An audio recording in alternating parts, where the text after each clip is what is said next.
맨 선참으로 집에서 안나를 맞이한 것은 아드레였다. 아드레는 보모가 말리는 소리도 듣지 않고 층층대로 막 달려 내려오면서 기뻐 어쩔 줄을 몰라 하며 엄마, 엄마 하고 소리를 질렀다. 그리고 안나 곁에 달려오자 냉큼 그의 목에 메어 달리는 것이었다. 내가 그러지 않아, 엄마라고. 사내에는 보모를 보고 이렇게 외쳤다. 난 알았거든. 아드레 또한 남편과 마찬가지로 안나의 가슴에 환멸에 가까운 느낌을 자아내었다. 안나는 이 아드레의 모습을 실지 있는 그대로보다 퍽 아름답게 그려온 터였다. 그리하여 있는 그대로의 아드레에게 즐거움을 찾기 위하여서는 현실 세계로 한 걸음 내려오지 않으면 안 되었다. 하지만 있는 그대로만 하여도 아드레는 참말 귀여웠다. 담갈색의 곱슬머리며 파란 눈동자며 양말에 꼭 쌓인 토실토실하고도 날씬한 두 다리며 모든 것이 무척 사랑스러웠다. 안나는 아드레가 자기에게 메어 달리며 응석을 부리는 것을 볼 때 거의 육체적인 쾌감을 느꼈으며 또 한없이 자기를 믿고 따르는 순진한 눈초리를 보고 천진난만한 질문을 듣고 있노라면 저절로 마음이 후련하여졌다. 안나는 돌리의 아이들이 보낸 선물을 꺼내놓으며 모스크바에는 따냐라는 처녀애가 있는데 그 따냐는 책을 썩 잘 읽을 뿐만 아니라 다른 애들을 가르치기까지 한다는 이야기를 아들에게 해주었다. 그럼 뭐, 난 그 애만 못하나? 하고 세려저는 물었다.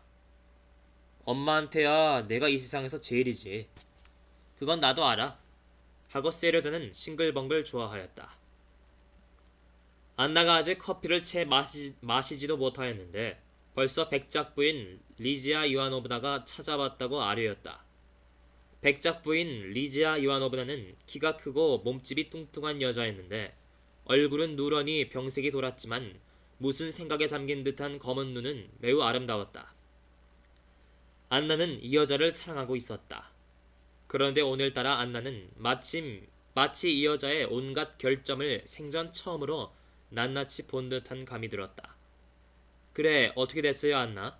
감남수 가지를 가져왔어요? 하고 방 안에 들어서기가 바쁘게 백작 부인 리지아와 이와노브나는 다짜고짜로 물었다. 감남수 가지는 평화의 상징이다. 따라서 감남수 가지를 가져왔느냐 하는 것은 화해를 시키고 왔느냐 하는 뜻. 네, 그 일은 이제 다 끝났어요. 하지만 그건 우리가 생각하던 것처럼 그렇게 큰 문제는 아니었어요. 하고 안나는 대답하였다.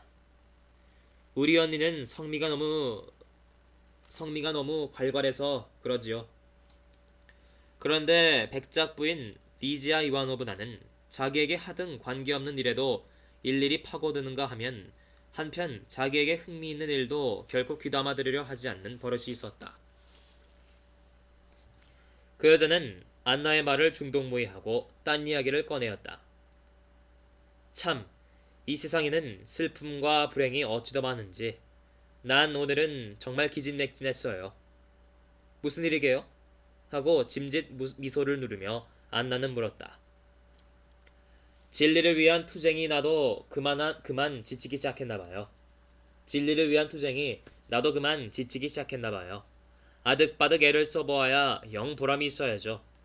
그래 가끔 맥이 탁 풀릴 때도 있어요. 자매협회. 그것은 자선사업을 목적으로 한 애국적 종교단체였다. 의 일은 애초엔 잘 되어 나갔는데 하지만 그 양반들하고야 무슨 일을 맞잡고 할 수 있어야죠. 하고 될 대로 되라는 듯 비꼬는 어조로 백작 부인 리지아 이와노브나는 보태었다. 그 양반들은 공연의 이 일에 뛰어들어서는 그것을 망그러뜨리고 나중에는 시합이야 아주 시시껍질한 말공부뿐이니 말이오. 댁의 주인님을 비롯해서 기껏해야 두서너 분이나 이 사업의 의의를 충분히 이해하고 계실까? 그 밖의 사람들은 그저 일을 망치기가 일쑤지. 어제도 뿌라우진한테서 내게 편지가 왔는데 뿌라우진이란 것은 외국에 있는 유명한 범슬라브주의자였다. 백작 부인 리지아 이와노브나는 그 사람에게서 온 편지의 내용을 이야기하였다. 뒤이어 백작 부인은 교회 병합의 사업을 반대하는 자들의 간견히 성가신 말썽이니 하는 이야기를 늘어놓더니 곧 허둥지둥 돌아가 버렸다. 이날 중으로 모 단체의 모임과 슬라브 위원회에도 또 참석해야 한다는 것이었다. 하기야 전에도 역시 그 모양 아니었나. 근데 어째서 전에는 내가 그것을 미처 알아차리지 못했을까? 하고 안나는 혼자 궁리하였다. 혹시 그이가 오늘따라 각별의 심사가 편치 않았던가? 어쨌든 참 우스운 일도 있어. 그이는 목적이 덕행을 쌓는 것이고 자신 기독교도가 아닌가. 그러면서도 줄창 화를 내고 걸핏하면 그저 원수라지. 그것도 기독교와 선행을 위한 원수라니. 백작 부인 리지아 이와노브나가 떠나가자 이번에는 가까이 지내는 한 국장 부인이 찾아와서 시내의 여러가지 새 소식들을 들려주었다. 3시가 되자 오찬 때에 다시 오기를 기약하고 그 여자 역시 돌아가 버렸다. 알렉세이 알렉산드로비치는 성에서 아직 돌아오지 않았다. 이리하여 홀로 집에 남게 된 안나는 오찬 시간이 될 때까지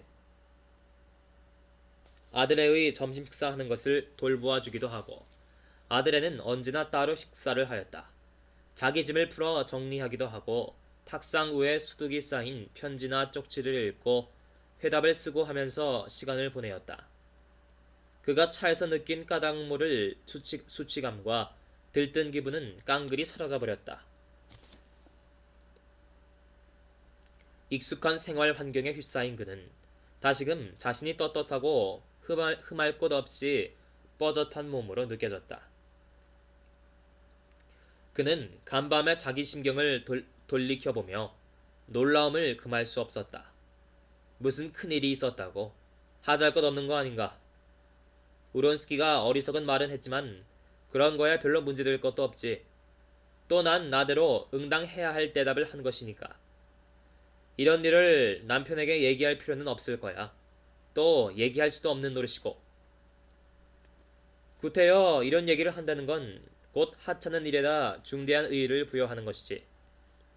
그는 언젠가 빼째르부르크에서 남편의 수하 사람인 한 젊은이가 자기에게 거의나 사랑을 고백하다시피 한 것을 남편에게 이야기한 일이 문득 생각났다.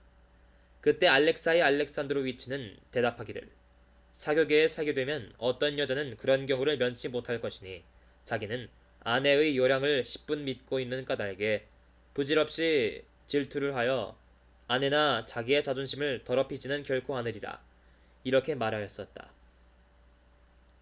그런즉 말해서 무엇한담. 그리고 참 말할 만한 일도 없는 노릇이고. 이렇게 안나는 스스로 자신에게 말했다.